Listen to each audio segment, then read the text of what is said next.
आणि पौष्टिक तिथे मिळणार होतं. अशा प्रकारचा तो एक महत्त्वाचा प्रयोग होता.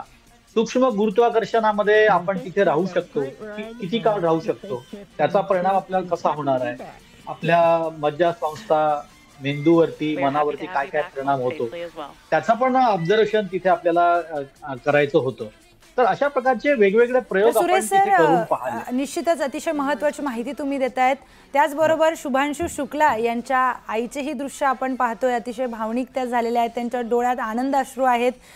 जेव्हा त्यांनी इकडनं उड्डाण घेतली होती तेव्हाही त्यांच्या दोघांच्या डोळ्यात अश्रू होते, पण काहीशी भीतीही त्यांना वाटली असेल की आपला मुलगा सुखरूप पोहोचतोय का, सुखरूप परत येताना काय सगळे मनात त्यांच्या घालमेल असेल ती त्यांच्या चेहऱ्यावर आत्ता दिसतीये.